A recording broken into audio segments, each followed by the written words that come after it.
I'm James Karanja from Installation Department. Thank you. Good evening. I'm Alex Mburu. Good evening, everyone. I'm Kara Samuel from Installation. Good evening, everyone. My name is Alex Kanjuki, Installation. Yes, good evening, everyone. I'm Edwin Lower. I'm Community News Correspondent. So good evening. I'm Martin Minor, Installation Team. Yeah, good evening. I'm Sonia Gerard from Installation Team.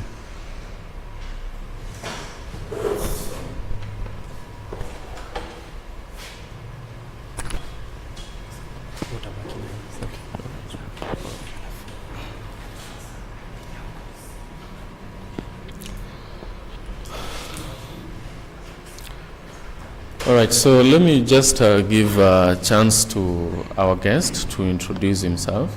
But before, let me give our CEO, Tiger, to introduce himself as well, and then you'll also welcome our guest. Thank you. Maybe we can get this other mic.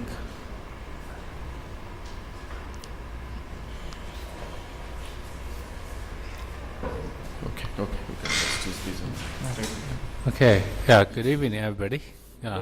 So thanks for attending. Now today we have a guest, Robert Ning, and he's a scholar from academic world. So, but I like him to introduce himself, and then we can open up for our main topic. Thank you, Tiger, for having me, and thank you all for attending here. So my name is Robert Ning. I'm currently a postdoc researcher at the University of Hong Kong. I do research about entrepreneurship in Africa and also the connection between China and Africa. Yeah. All right. Yeah. Thank you so much, Robert. You're welcome. In Kenya, we say in Swahili, we say karibu sana. Okay, nice. All right, so guys, my name is Arthur Juma. I'll be your host. So I'm praying that we make this session as interactive as possible. So if you have all the questions, you can ask Robert so that we can interact, right? So our main topic today is about building Africa-China mutual understanding. Of course, for so many years now, you've seen Chinese, we have Chinese are our friends, and you'll maybe whenever you go, be it in Nairobi, Kisumu, Mombasa, you'll always see them doing some serious work, right? Yeah, so there are a lot of things that they're doing, and the attractive buildings that you see in Nairobi or in Kenya or even in Africa, you'll see at least they're taking part in that. Huh? And then what I've also realized that we're also running away from our colonists, those who colonized us. We are getting to China, so which means they're doing some good job. And I'm told there's a research that I was doing, and I got that you guys are giving us some good loans, cheap loans, so that we may make our country beautiful. So we welcome you so much.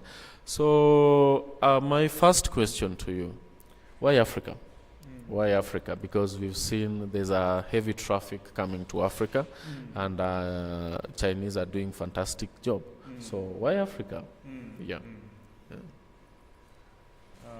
So I think to expand this a little bit more, because it's why Africa for me and why Africa for many Chinese coming here.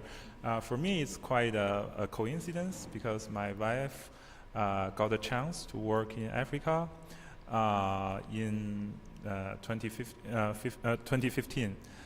So I thought at that time many Chinese like her were coming to Africa as well. So I came with her and starting to get a sense of what African society looked like.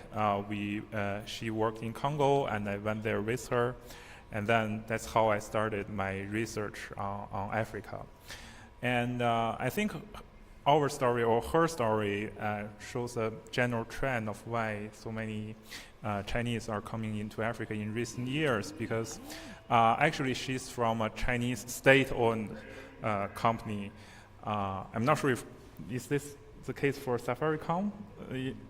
State? Partially owned by the state. So at that time, China is trying to expand its international impact through a number of initiatives. Among them, which you might have heard about, is the Belt and Road Initiative. This initiative is mostly about building infrastructures, building other kind of projects across different regions of the world, but especially in other parts of Asia and Africa as well. So this, especially with Kenya, you know, this Belt and Road Initiative comes from an ancient connection between China and Eastern Africa in 14th century. So this is historical roots of this connection. So at that time, many state-owned enterprises came to Africa to build all kinds of projects, as Arthur just mentioned, and she was among them. So this is how many Chinese, I think the most recent wave of Chinese engagement with Africa and Kenya in particular.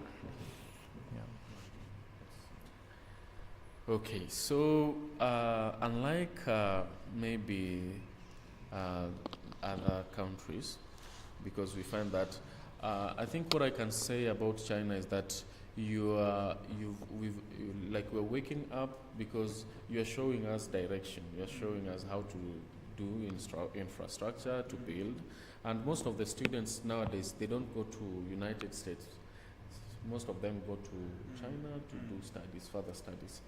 And another thing that I find out was that Chinese, what happens is that you don't give us grants, you don't give us things like maybe aid.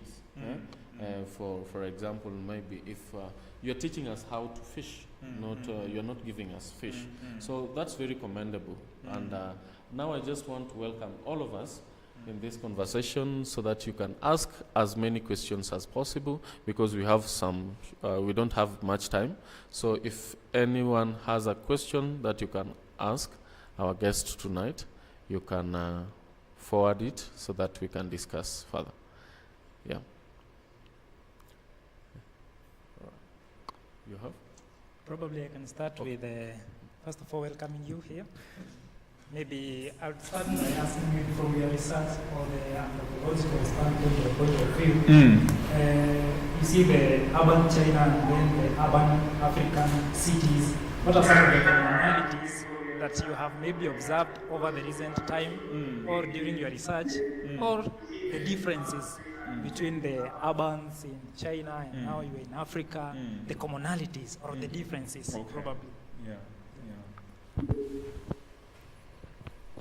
Thank you for your question. I think this comparison is very meaningful and important, because maybe at first, I think for my experience, many Chinese people don't compare themselves to African cities. But after spending some time in Africa, in different African cities, I would say there are quite a lot of similarities among them. For example, I think for one thing is that often the first thing that strikes my mind is about what actually Tiger just took me to show me around, is this kind of region where you are developing your services. So people in China might see these places as quite murky, as quite informal, and sometimes might be dangerous. I think in Chinese cities, there are also many similar regions actually, but these don't often emerge in the popular image of China. For those of you who might seen some images of China in the popular media, often they show the high-rise buildings and very modern roads, bridges, right? But even in the largest cities like Beijing and Guangzhou, there are large areas of this kind of very similar, even structurally and spatially similar region, like here, where many migrant workers in cities live, and they also try to find affordable solutions to their everyday needs, and they also, many of them don't work in quite stable jobs. So I think in contemporary Chinese cities and here, at least in Nairobi, what I have seen so far, they share quite a lot of similarities. And I think this is a point that quite underappreciated in many public discourses and academic discourses. So that's why I think studying Africa, for me as a researcher, I think knowing more about African cities actually have great importance for even understanding Chinese cities as well, because they have this kind of similar socio-economic and even spatial similarities. Yeah, maybe Tiger, you have something. Okay, well, yeah, like my experience actually in China was pretty much like a surrounding big cities, because I grew up in Shanghai, the largest city in terms of population in China. But then after studying in the US, I went back home. I started like working in Beijing, and I spent the last, say, around like 13 years in Beijing.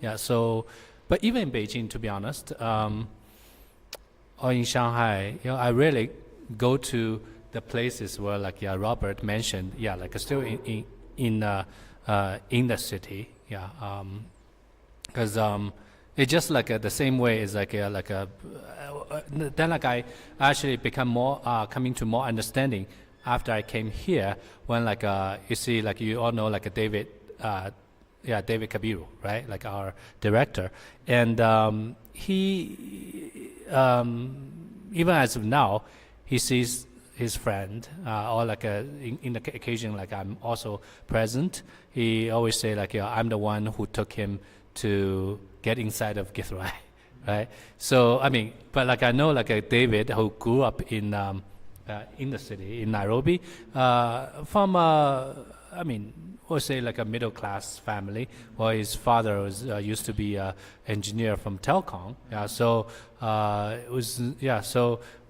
But then still, like in his mind, like a Githurai, Zimmerman, or places like that, like he never really found a reason to even ever visit. Yeah, right. Not like he probably didn't get much of the negative impression like some other Nairobians, like who grew up in the more affluent society, communities. They would think, like it's almost like the time you step into this community, you get robbed or something, right?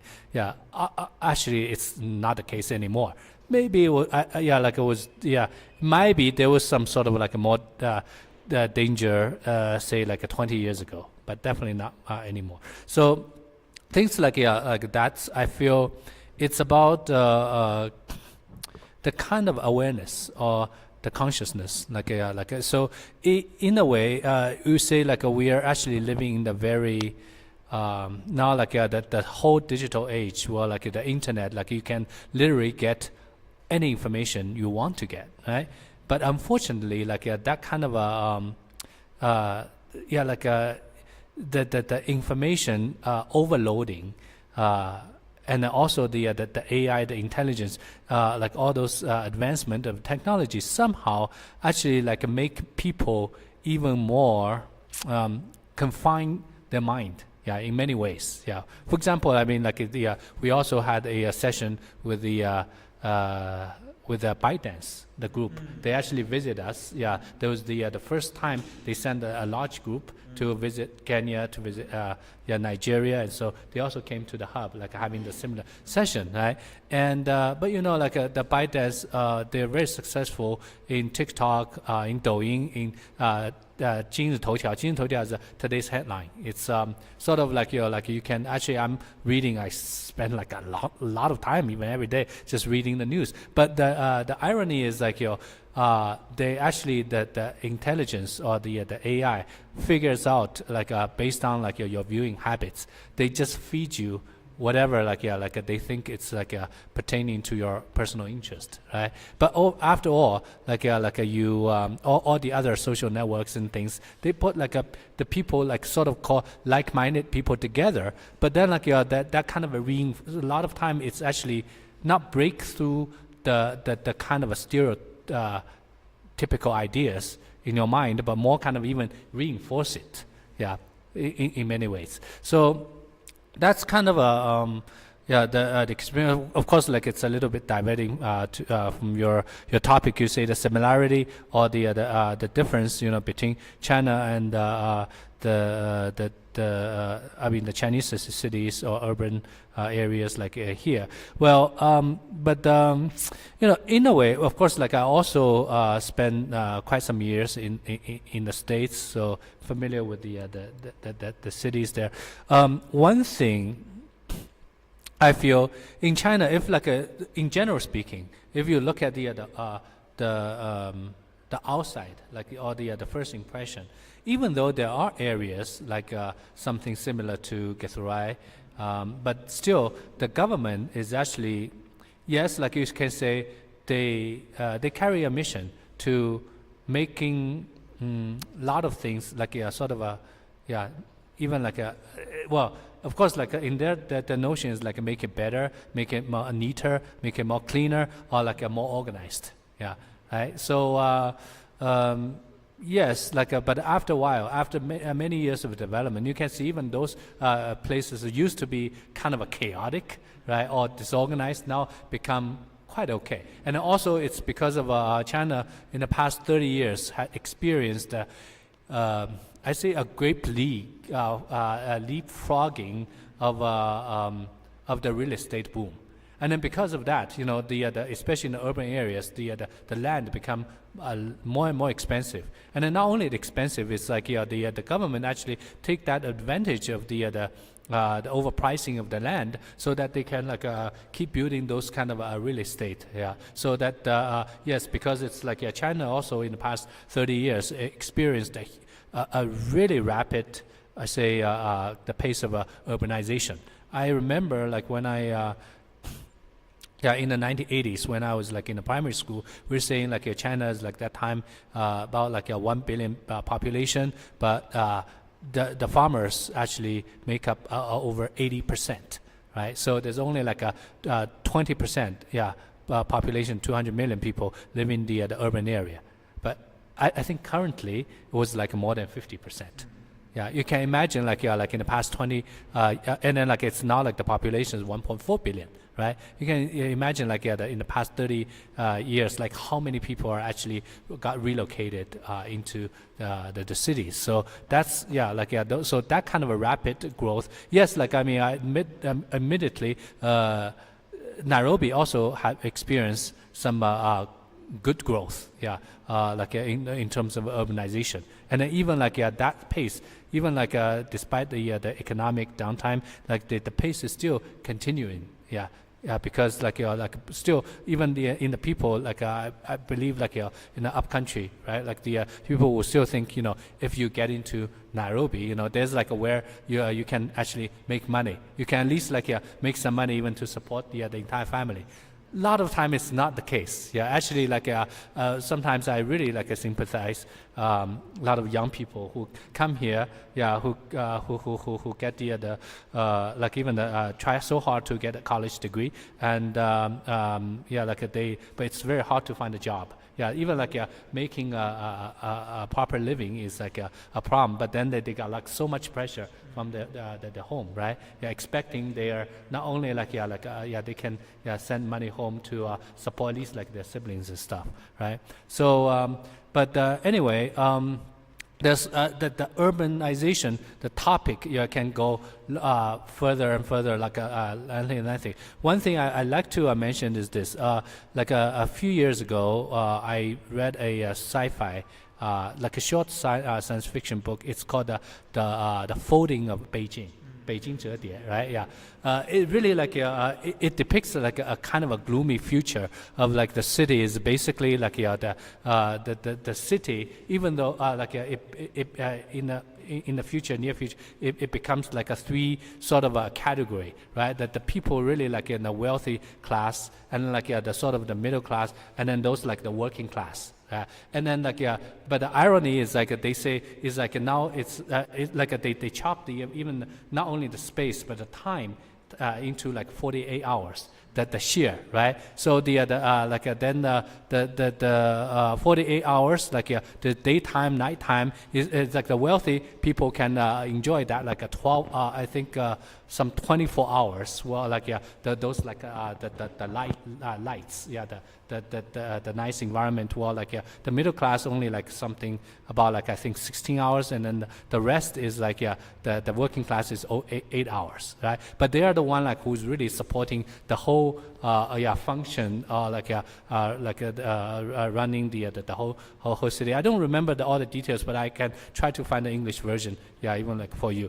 But the reality is, when I came here, I say, wow, you don't need to even do the folding of the city. The city is already folded. Right? I mean, yes, you can say we still live in the same space, breathing the same air, but in fact, if you look at the Nairobi, right, there's an area where pretty much any type of housing, the rent starts with 50K, right, which is higher than most of the people's household income, in the area, right? Then there's some areas sort of a little better, but still not that, for example, communities Buru or whatever, it's low density area, but not as kind of as good, right? As in terms of infrastructure, in terms of access to resources and everything, right? But then there's a lot of the majority of the place where we say that the communities we serve, it's make up 80% of all the urban population. Right, what we call the lower middle income communities. Well, that's the rent. Can start with anything from 4,000, 5,000, right, to maybe 20,000 something. Yeah, and then there's even slum, which is it's even hard to imagine how you can even survive in this kind of environment, right? But anyway, so. I don't have an answer, but at least I feel the thing we are currently doing, we cannot be all things for all people, but at least we see the opportunity of making the community that we serve at least address the need of the majority of the urban population, right? We can really I'm confident that we have some kind of a success in the Wi-Fi as well already. Wi-Fi internet is as part of the infrastructure. But then we are also starting to having our drinking water initiative, and then later on we can expand to many. But in essence, we want to really focus on finding our solution, and then that solution is very much tailored to the need of the specific needs of these communities, but also having the nature of fast duplication, so that as we expand in our scope of the coverage of our connected internet, we can also bring a lot more benefits through this infrastructure building, and then that's kind of a effort and then the benefit to create a huge impact to those urban population. Thank you. That was detailed. Kimathi, you had two questions, right? So maybe you can give the rest the chance. Maybe I'll ask the second question. All right. If there's anyone. Who else has a question? Hi everyone. Hi. Okay, I'm Afrcia-China from installation. Okay. So my question goes to you. Since we are using the dollar to do all the trades, of which we can use the Chinese, is it yen or what? The Chinese currency. Try to be a little bit audible. Audible. Louder. Okay. Oh, okay. I'm saying. Dollar. US, like US dollar.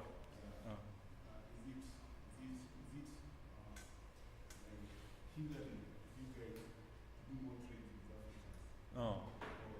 How would it be if one day we'll be doing trade? The Kenyan shillings or Africa's currency direct to the Chinese currency. How would that improve our the trade between the African countries and the Chinese? Yeah. Did you capture the question? Yeah. Let me repeat your question first to see if I understand you correctly. So you were asking if directly using Chinese yuan and the Kenyan shilling, for example, will this setting facilitate China, Africa, China, Kenyan trade and other kind of connections, right? I think for one thing, I'm not a economist. I'm not trained in this realm, but since there are many discussions going on with this kind of like the globalization of Chinese yuan or the de-dollarization of international trade between a number of countries. So from my general reading, my sense is that this kind of international trade is not even if it takes place only between two countries, let's say China and Kenya, it's never only about these two countries. Because each of us is also doing international trade with a number of other countries, right? So let's say for now, I think using dollars is certainly it has its restrictions. Like either China or Kenya might run short of enough dollars because this is dollar is not their own currency, right? In such case, it might be obstructing international trades between the two countries. But at the same time, if you are using a currency from a third party, then this third party currency will be accepted by other potential trade partners, then in this sense, it will facilitate the trade between us because it's easier, the dollar you earned by exporting will be able to be spent more or less with the same value in the future, right? But if you are using, say, Chinese yuan, and for now it's not freely interchangeable with other currency, and its value is depreciating against dollar, like shilling is doing right now. So this kind of fluctuation is also something that maybe when you're doing international trade, you you might need to take into consideration. So I think this kind of situation might be more helpful, say directly using Chinese yuan and domestic currencies in an African country might be more helpful if either of the currency is more widely acceptable by other partners. So I think Chinese yuan is trying to forwarding into this along this pathway, say in a number of trades like with Russia and maybe with Saudi in oil trades, but these are just starting, so it remains to see if this kind of setting can be run sustainably in the near future. Yeah. This is a very interesting topic. It can go on and on. Make a few points. Through my understanding, it's a very complicated issue. Yes, it seems like the de-dollarization is the trend, even the world trend. It's because now, especially in the past, few decades, U.S. is not very responsible for that kind of the currency policy, the dollar policy, and they even using that. There's a way even called the dollar weapon, right? They actually use the weapon to sort of reap the gain, economic gain from the rest of the world. They're trying to just benefit their own or solving their own kind of internal problem, because the dollar is at least now is the only currency. You say the world currency, well that can be this is accepted, not only accepted, even used for all the other international trade. But where's the dollar? Essentially is the paper, right? So and then the only the government who can actually print the money is the U.S. dollar. Right? I mean, U.S. government. So that's making a lot of a company they even want to get around, but it seems the whole world system is set this way. It's very, very difficult. China has been trying very hard to sort of at least alleviate that kind of a situation. But now as the Robert mentioned, right, is if it's never be just the two parties, because for example, if it's the trade between China and Kenya, but if Kenya is essentially importing a lot of goods, net importing a lot of goods from China. Well, China don't really import that much, same amount of goods from Kenya. But then, in a way that it's there will be a sort of a deficit, right? But if China also will think, if you just pay China using the Kenyan shilling, but if the Kenyan shilling is not being accepted by elsewhere, then what China can do with all the Kenyan shilling. But if you for the international trade, you pay the Chinese China the dollar, but now the dollar at least they can use it to do the trading from the elsewhere, right? But it's not only the between China and Kenya, even China and Saudi. There will be also something. There's a discussion I think earlier. They say okay, we're gonna buy oil, petrol from the Saudi, right? Using the bilateral the currency swap. But seems this is just the talk, right? It's hard to actually substantiate. But anyway, so. But it's an interesting question. We can talk more in another setting. But it's good to just be aware that the overall world, because of especially after the pandemic, during the pandemic, after the pandemic, then the whole world, the economy is really not doing well, but also it's in the very unstable state, even more complicated by the war, the Russia-Ukraine war, right? So overall speaking, there will be, you see a lot of changes going forward, even probably in the next 5-10 years, and before then, I don't think anyone can have a very definite answer. But it's just you can also see the major economic powers right now, especially the China, U.S. They're actually fighting in many fronts.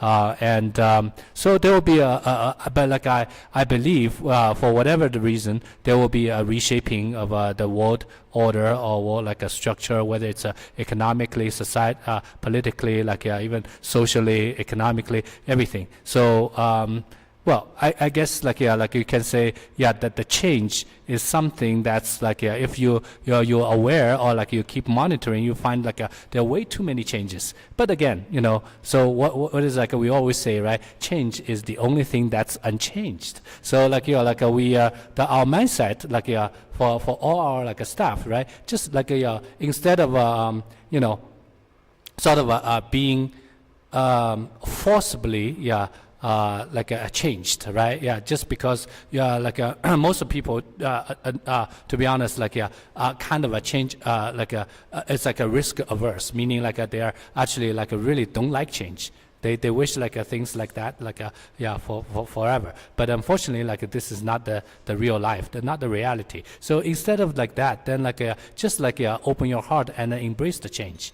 And then you find actually the change also means a lot of opportunities, and we feel kind of excited is because there's a lot of changes, and then we are actually part of the change, even the change maker, right? To really but of course we want to make the positive change, the good change, to bring more benefits to the people and to the society. Okay. Thank you so much. I think that's very detailed, and change is inevitable. So we also have to prepare for changes, right? Now I want to welcome our online audience. I know we have a lot of people who are following us from online, and maybe you can help us track some questions. Those who have questions, you can help us get those questions as we continue. All right. Okay. So maybe someone else with another question. But before we get maybe a question from the audience, Africa, we have a lot of natural resources. We have everyone is scrambling to Africa to come for those. Unlike China, they're coming to build. What do you think? Why are you guys not so much interested in our natural resources that is in Africa?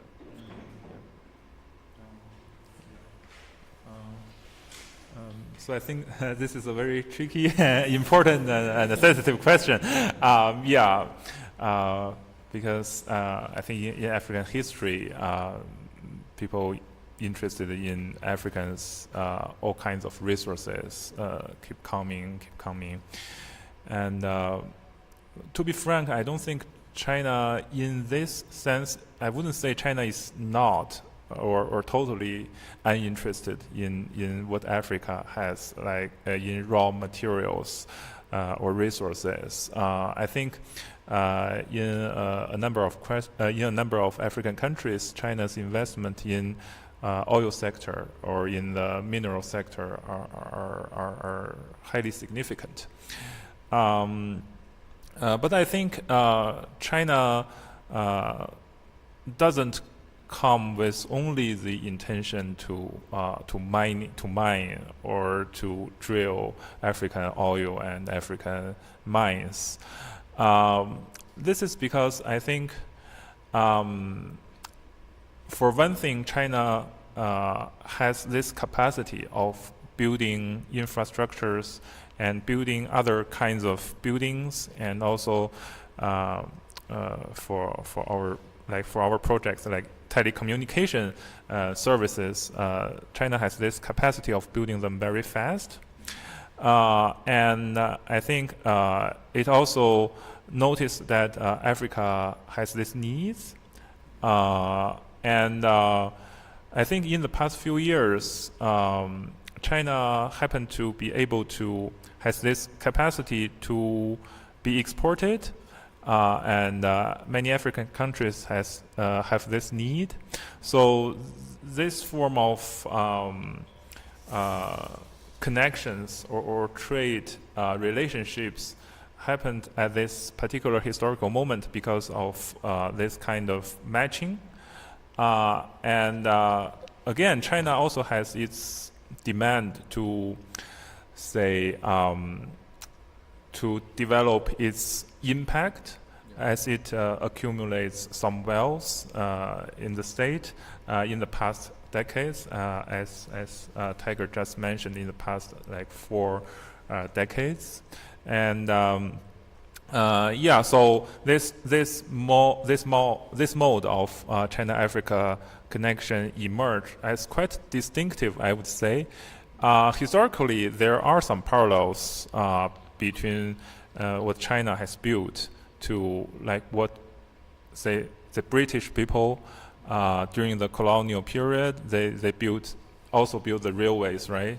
But those railways, I think, both in Kenya and also in other Eastern African countries, like in Uganda. So, but China emerged as this particular historical juncture when many of these infrastructure built in the colonial era was kind of like dilapidated, not quite in good use. But as Tiger just mentioned, Africa is undergoing this rapid urbanization and also very, very significant, fast economic growth in the recent 2 decades at least, I think. So I think it has this strong need of better infrastructure. So yeah, so I think what China has done in Africa is quite a mixture of mining, drilling of oil, for looking for raw materials, as well as this kind of building. So the bottom line is that China is a very, very large entity. So people coming here in Africa with different aims, with different backgrounds, and in different with different rationales. Yeah. So this is what I would put the kind of China-Africa economic connections at this moment. It's okay. All right. Okay. Of course, we have ladies in the house, so allow me to give one lady at least a chance. We also want to hear your voices. You can ask a question if you have. So we have 2 ladies, huh? Yeah. All right. Thank you. Because of time, we can dedicate the time to the online audience. Okay. I can see them calling. All right. I mean they are gone, but they will be back. I hope they'll be back with questions. Okay. Unless someone has a question. As we wait for the online. Yeah. Okay. There's someone with a question. Sorry. All right. So just a moment. Let's just give a chance. Okay. So we have Carlton. Carlton, I hope you can hear me. Karibu sana, and you can ask your question. We are all listening.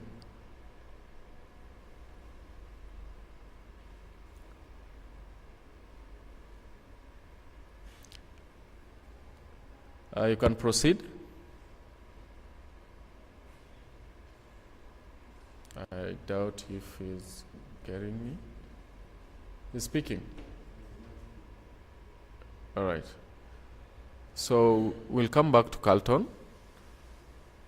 We are coming back, so yes, you can proceed. My name is James. Yes, I have one question. I was asking, you are expertise in the field of anthropology, isn't it? You are an expertise in the field of anthropology. The field of anthropology. Anthropology? Yeah. Anthropology. Yes, I was asking, as we lead in books, in history, and also in practical, we find that China imports its product in every part of the world.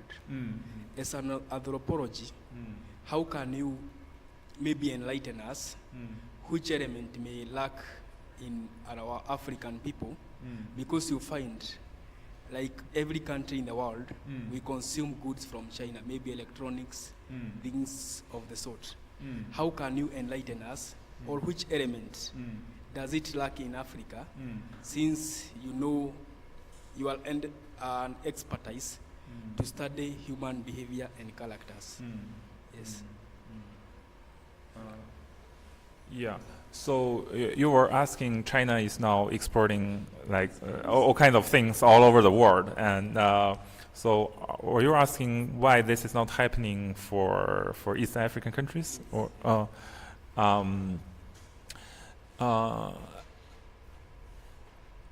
I think from an anthropological perspective,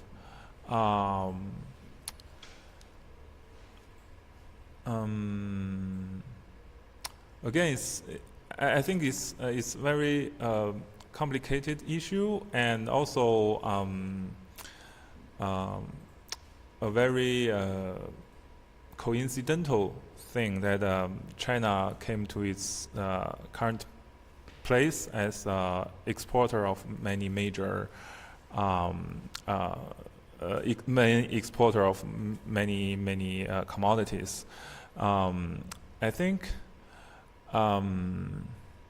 for one thing, in the earlier years of China's, I think before China adopted the reform and opening policy, that is in the 60s, in the 50s, it doesn't export so many commodities to so many places in the world. This phenomena in the recent decades started after the 70s and 80s. So I think at that time, much capital from the developed world, like United States, Europe, Japan, and even Taiwan, Hong Kong, much of those capital came to China and set up manufacturing investment. Many factories emerged, and China has a large population and cheap labor. So in those years, China developed this quite sophisticated system of manufacturing, and because it's large population, I think for manufacturers, they can have they started exporting. That's for sure. But also, when they sell to domestic market, it's easy for them to acquire large client population and accumulate some capital. So this kind of large domestic market and the general benevolent international environment in the 90s and early 21st century helped develop the manufacturing system of China. And then that's how many factories in China have been able to produce large quantity of commodities quite cheaply. So I think there are all these kind of particular historical circumstances that make China its current place, and as Tiger just mentioned, change is the only thing that doesn't change. So I think most of you know that the general environment for international trade has changed significantly from the late 90s and early 2000. So whether China can still produce a lot of things very cheaply in large quantity, and whether China will stick to this mode of development or economic activity, still I think it's an open question. So we will see how the manufacturing, the whole supply chain will shift in the future. But I think it might be quite different from what the past few years has seen. Yeah. Let me just let me just add a bit. even like when we say the globalization or the China was like became a major force in the total like a world manufacturing and the supply chain, but I think one thing though, like it was still very much like in the design, early design of the U.S. or like the Europe, like those Western kind of a more developed like world. Yeah, because the idea was if you look at the overall trend, right, the outsourcing or globalization actually started from the U.S. first, like like after the World War II, sort of trying to help the European country to rebuild their economy. So like that's in the 1950s to 60s, and then like a shift to Japan, and then from Japan then to Taiwan to the other. Yeah, like Southeast, like a Korea, for example, right? Southeast Asian countries. Then eventually to China, because they will think like through this kind of a globalization or even the transition of the of this kind of we say supply chain. Like then the U.S. Europe, like they can always control the we say the tip of the pyramid. Yeah, like they can control the high tech, all the things. Then like they can use, also like utilize the cheap labor, of like the other, like parts of the world, right? To continuously like produce, those like things made cheaper, more cheaply, but just like sort of continue to improve the living standard, for the wealthy people, like I mean the countries, But then like I think then like after a while, then especially in the past decade, like U.S. found China was becoming the biggest bug, right? Because like China is no longer satisfied with the just like being on the bottom of the supply chain, just like purely the cheap labor, producing cheap stuff and things. China also wants to develop, also wants to like advance, with the technology, with everything. And but one thing though, like I mean, this is like of course like on the macro level, and now like because of the fight, that's why you can see like a fierce sort of restriction or sanction of from the U.S. side, especially on the high tech field, like operating system, like the chip, I mean the CPU especially, right? But China is still trying to break through that, by just developing their own kind of a technology and everything, core technology, but.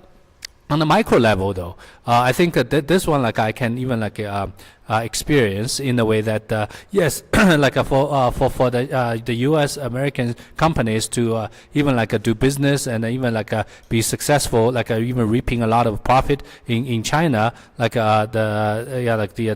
even take advantage of the Chinese market. So they have to hire local Chinese, no matter what. First of all, like they hire people who actually study in the U.S., like or like from the Hong Kong or Taiwan, whose system is more similar to the Western, right? And then eventually, like they have to, as they expand the scope, especially in mainland China, they have to hire a lot of mainland Chinese. But like for the Chinese though, like they of course like generally like they'll hire the very educated and the smart ones, like to eventually become managers. But at the same time, they also like very much like learn, like not only just try to learn as much as they can, but also eventually become their own like the entrepreneurs, right? To kind of build their own things. So and then even not only just to copy or to duplicate, but even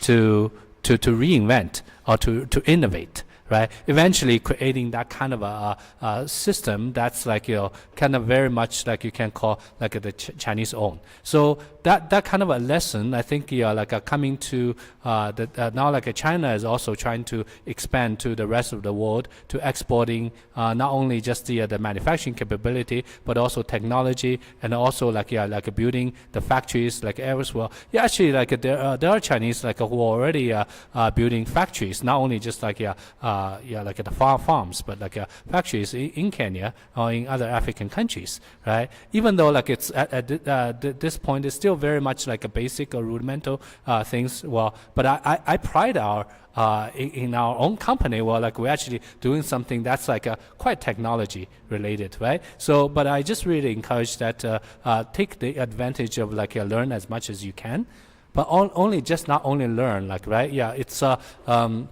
also trying to think about like those innovative ways of like, because like we have a culture of like say problem solving, right? Because every day actually like it's not you cannot I cannot even say like I'm the one who's like bringing in technology. To be honest, like I think I told like many of you is like even back in China I was not like even coming from the networking field, right? Just like got some a little basic, but just like a belief that like everyone has the great potential of learning and growing, and then we're actually like figuring out, even though like we kind of know like the basics of like even GPong, everything you can like learn from like the book, now even from AI, but really like now coming into this particular setting, this community setting, a lot of things are very different. It's just like it's just the accumulation of everyday problem solving. And as problem solving in the very micro level, and then put together, we're actually like building something that's very unique, to this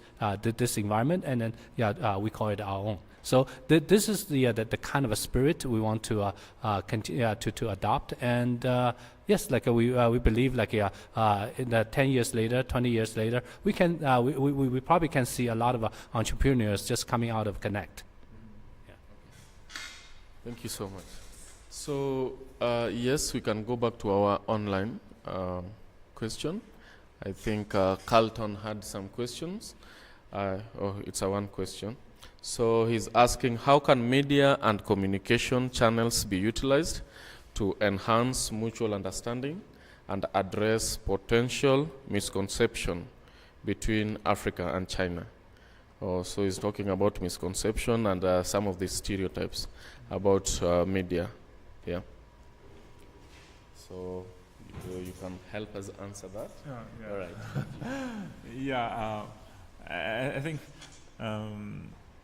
I think with my experience, this is a very, very fundamental and crucial question, because for China's large population, I think most of them have never been to Africa, unfortunately. So definitely, I would definitely hope that one day more Chinese can actually come to Africa and see what things are like here. But with this current situation, many people got to know Africa through all kinds of media, and especially through social media as it stands right now, like from Douyin, the Chinese version of TikTok, and other form like Weibo, like the Chinese version of Twitter. So I would say many of these, the media representation of Africa in this kind of social media, my personal experience I would say, is quite problematic. Very inaccurate and very partial. Why this is so? Because these platforms and the manager and owner of those more influential channels are actually trying to make a profit, and to make a profit they have to attract large numbers of followers and flows of internet. So they have to distort some facts to attract people's attention, and oftentimes, unfortunately, again, it's those distorted and very bizarre images of Africa that attract most attention. So I think to respond to Charles' question is to actually I know Tiger just introduced me to a number of content producers among you guys. So I would say producing more accurate, more local contents of real, everyday African life, African culture, and how African people acting every day. Although I know that African is a very large concept, a category. African is not a country. It's very large. So, but I use that to mean that more I think richer, more authentic contents, media contents produced by local people in Africa. I think if there are more such contents are available in Chinese social media platforms, I think that would be helping a lot for Chinese to know more accurately about Africa. Yeah. Well, on the other hand, like of course, being a Chinese, like growing up in mostly like Chinese setting, well, we do find like there are also a lot of good things, in the Chinese culture and civilization, and then there are really like admittedly a lot of like misconceptions, about China and the Chinese, like even among Kenyan or among like the Africa, in general, right? Africans in general. So. We don't have like a absolute like the right answer, but at least like something like we can do through like a practice. Actually, I just using a very simple example. Actually, like when you are in our the pub, I don't know if you notice like there's some. A calendar hanging on the wall, right? Yeah. So that thing, it's you know that calendar, right? With the anyone like remember that calendar? Yeah. Well, what's the main thing in the calendar? Yeah. The scroll calendar. What's that figure in the calendar? Anyone? Scroll calendar. But like that was from last year though. But like, do you know, like remember that kind of image? Yes. Yeah. What is that?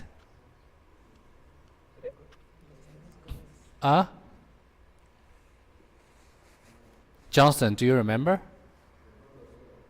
God of wealth. Okay. Yeah, God of wealth, God of fortune, right? So yes, of course, like because typically like this is a very Chinese thing, right? Like the calendar, you put that, But that image was actually, it's also a little like a comic way, and then that image was actually designed by Okoth, by our like a local, like the designer, actually, right, so we just like introduce some simple idea of like what God of fortune is like to Okoth, and ask him to really like build that kind of a. Designed that way. So, like through his own understanding.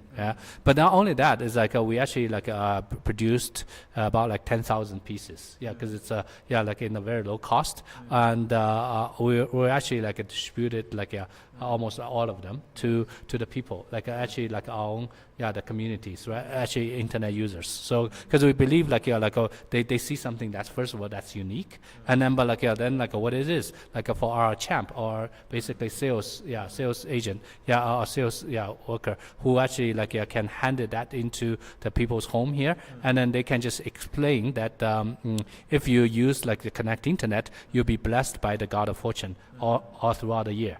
Right, so it's just like a very simple term, to actually like a good for our promotion or marketing, but at the same time, it's a subtle way of like spreading, like the Chinese culture, and then that like the people will like put in the hang in the living room, and then like whoever visit, they can also explain the same thing in the simple way, So this way is like so I mean.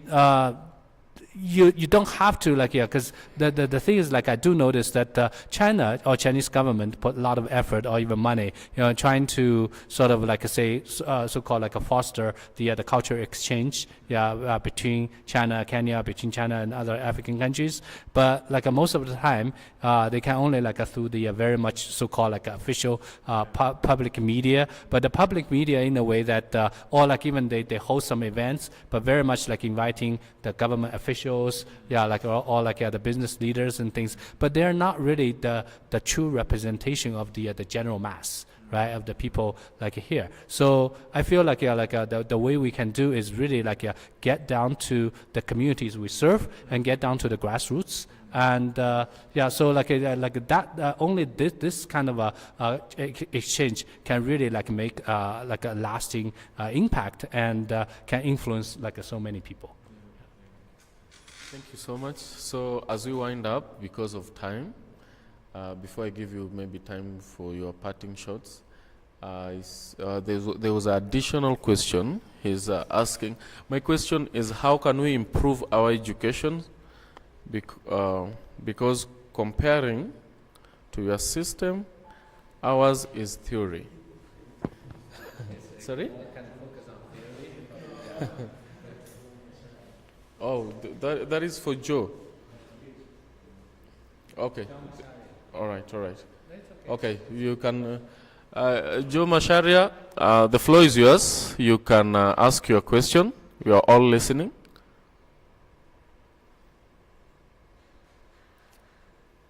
Can you hear me?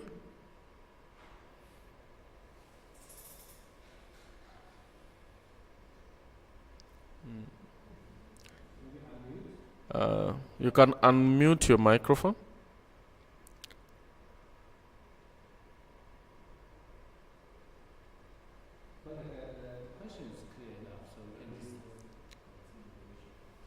Sorry?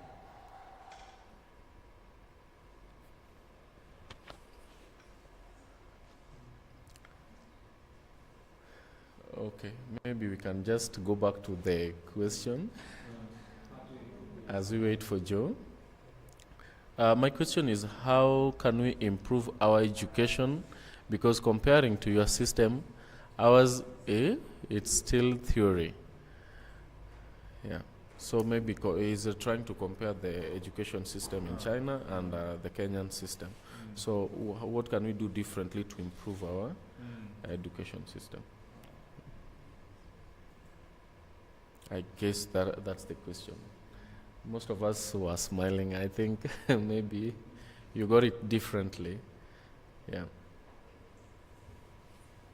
So what can we do differently? Maybe Yeah. So I must admit I'm not familiar with Kenya education system. So I can only guess what the John asked from his words. So perhaps he's saying that Kenyan system of education is too theoretical without much practical training. I would say,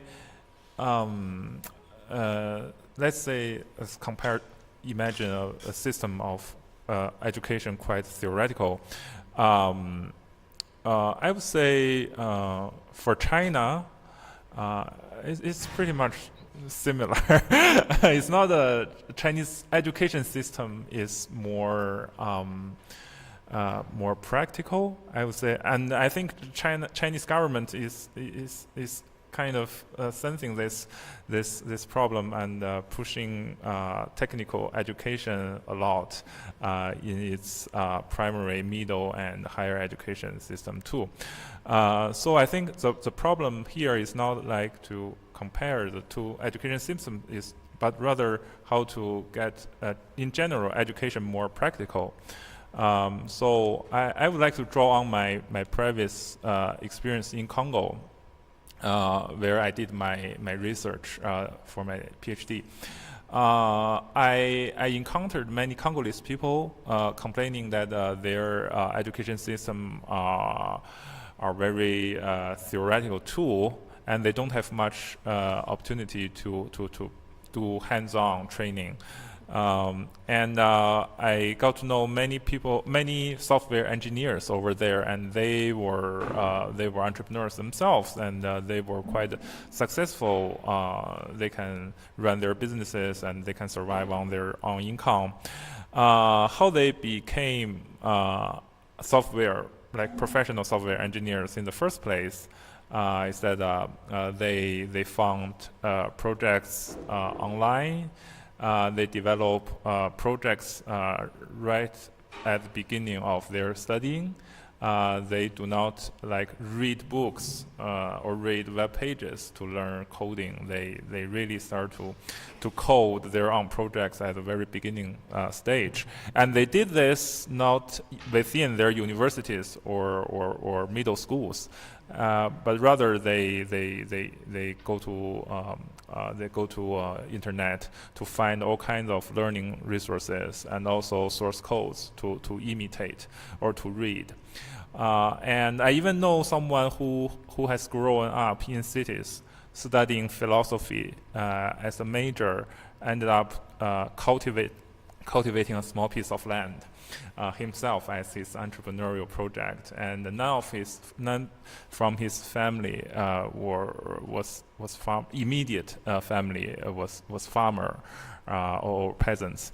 So he learned to cultivate different kinds of vegetables and fruits using YouTube videos. So I would say to go beyond the very theoretical education system, first one need to be able to locate alternative sources of learning, especially using the internet. It's very powerful.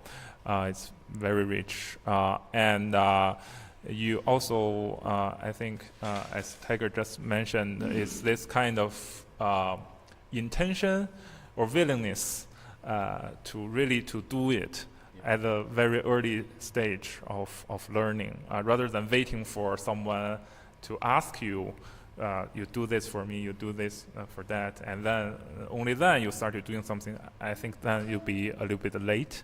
So when you want to learn something, or when you want to do something, first find the most effective source of learning, and then you start to do it at the very beginning. I think that's how one can go beyond the too theoretical system of education. Yeah, that's a good topic to discuss. We can dive into it like in another roundtable. But generally speaking, I think it's still the mindset. Of course, like most of the people, like you study, right? Like throughout all the even like 12 years of the primary school, high school, and then adding the college. But you more kind of like sitting in the classroom. You learn, and you want to excel in the exam, right? But not knowing, right? Like what even if you excel in the exam, so what? Right? Yeah, and because like when you but like most of the time, like when we see the practical training, for most of the people actually starts from the very first job, to be honest. Yeah, and then the first job, like you can, I believe, like you all know that even like your first job, like whatever you do or you find like seems like the past like 12 years or 16 years of thing like you learn, it seems like it's not even relevant. Yeah, right. And something. So but like the thing is like the mindset is like first of all like what you learn from the school. Actually, it's not only just learning the book knowledge or the theory. It's more of like helping you shape that kind of I may say like actually that your outlook for the world, right? Or for even how to learn. Yeah, how to actually gain knowledge, how to actually apply the knowledge into the real world. Maybe you don't know, but like once you are in the actual practical, real practical world, like the job, you start to kind of feel like it start making sense. But unfortunately, a lot of people think like the learning just stops. Yeah, after the college or after the high school, right? No, actually, it's just the beginning of the learning. And actually, like like if you always keep that kind of a curiosity, and then like knowing that it's just like you just master the tool or like the capability of the learning, then like you start learning throughout the whole life, really. Like actually, like even for us, even for me, every day, I have to learn new things, learn like, and then a lot of time you learn like through just like conversation, through discussion, through like even this. I feel like I can learn a lot, even from many of you, and learning through problem solving, right? Like every day you encounter a lot of problems. You solve the problem, and then you think about it. And then you review it, you find like you actually like you also gain a lot of insight or knowledge into it. So So that's kind of it's more like kind of the attitude. If you change your attitude, like turn your attitude in the right learning mode, then like don't worry about like whether you learn too much of theories from the school or not. I mean, like there's like a lot of chance for you to learn even practically and every day, right? So, but just like be mindful that you even like coming to work every day, you seem like you're doing a lot of routine things. Not really. Like if you can turn that routine, mundane work into the learning experience, you'll find even just like a matter of like 3 months, 6 months, a year, you feel like you learn a lot. And then learning, why learning? Learning is like to help you grow, right? Continuously growth. Thank you so much, Tiger. I think our time is much spent, and maybe the last person before we wrap up. Okay, I wanted to give maybe Johnston, you can as well. If you have something, you can share. All right, so let me give you. Okay, because mine is just a comment. Yeah. In our tribe, we say a friend who is active, we call him Ekile. Ekile means a friend who is active, a friend who shows you opportunities. So, according to my understanding, and how I understand Chinese people, they are active and they work with their whole heart. Even if it is about to build something, they do with their whole heart. And if that is their culture, I think it is it's a good opportunity to build this friendship of Africa and China. Because they have opportunities, they create things like electronics also, which creates opportunities in Africa. We have a lot of stores in across Africa that they sell and repair these electronics. That is opportunities that we go from our friends. And to make this friendship even more stronger, I think it is better we stick with these friends because they are really I can say they can give you opportunities. Yeah. And also we Africans we have to adapt that heart, that sharpness, the way they are doing things. We also have to adapt that. The way they even sleeping is just a little time, working is more. And also because I met some friends of China, they believe what they do. So and when you believe in what you do, it will become perfect. Yeah. So the Chinese friend you mentioned is Chile. Yeah. He also knows Chile. Yeah. He came as a tourist and he connected me to the world of opportunities, world of internet, and to the connecting. Of course, that is commendable. You know, one thing with Chinese, you know, you love doing it practically. You're not the leaders, you are the workers. Because you'll see most of them, they're carrying, when they're in a building construction, you see them carrying the heavy cement, they lead. So that's also good. So guys, thank you for coming for this wonderful round table. And as we really welcome you for any round table that will be coming soon, kindly make sure that you turn up for this because we learn a lot of things. You can interact, you can share, you know, it's also good for networking. So thank you, and I really appreciate for our media team, thank you for making this work for today. Ruth, thank you for organizing such kind of thing, and maybe last one, I can give you maybe 1 minute each for your parting shots. And welcome to Nairobi. You can invite your family now to move from the other side. You said in Ghana or Congo. Oh, in Congo. You can now tell her to relocate to Kenya. Thank you. Yeah. Your parting shot. Parting. Yeah, maybe some last words. Yeah. Okay. Thank you, Arthur, for this opportunity. I would say this is my first time in Nairobi, and I would say I really fall in love with this place and people here right on arriving here. And I feel so at home, comfortable living here. And also I met a lot of friends like Tiger and you guys. Your presence really made my stay more enjoyable and also more fruitful. I learned a lot from you guys. And I definitely would love to return sometime, maybe next year or even sooner. And I hope I can bring my families next time to build up this China-Africa connections from myself, from my family as well. Yeah. So, and again, thank you for being here. Thank you. Thank you.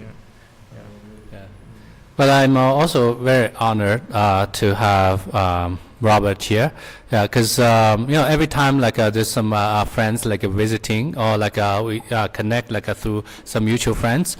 I think the experience of bringing them to see the really a real, I wouldn't say a real Africa or real Kenya, but at least it's a very much the community, where the more than 80% of the urban population stays, right? So at least it resemble some the real realness, of the Kenya or the Nairobi or urban Kenya, right? So and then such opportunity or such it was usually either most of the even the tourists they come in, they'll stay briefly in say some 5-star hotel, and then they'll just get them to the Masai Mara tour, right? And then sometimes they feel, okay, I want to see some sort of a real Africa, then they're taken to Kibera. But see, totally, it's still a very distorted image, right? To have. So, but I think that thing is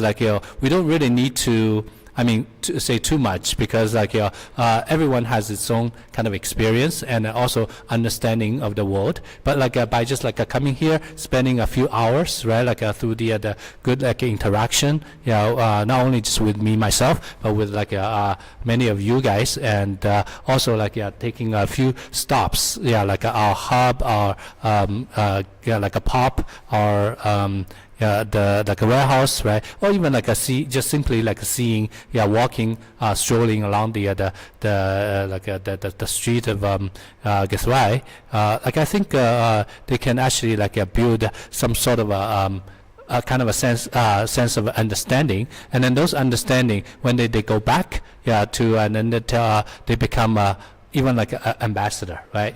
For just promoting the Africa, in the at least in a positive image, or the real image, right? So this is the best way to actually, when we say, break that kind of a stereotypical impression of Africa, among many Chinese. And then because of that good experience, I believe more and more Chinese will actually come here, and then not only just to do the Masai Mara trip, which is also important, right? But then they also come here, right, to really enjoy, even spend the afternoon here, and enjoy what they see, and then their interactions. So yes, and but I also feel that this is also good. It's everyone we don't need to pretend anything. You just open your heart, welcome our guests, right? Having some normal chit chat, interaction. It's you are also carrying a good image of the Kenya, right? The real Kenyan, and so this is how we say the mutual understanding at the grassroots level actually happen. Yeah. Thank you. We can give a round of applause to our guests, and we can as well give ourselves rounds of applause. So, thank you for coming. Until next time, see you again. Thank you. All right. Thank you, Monsieur.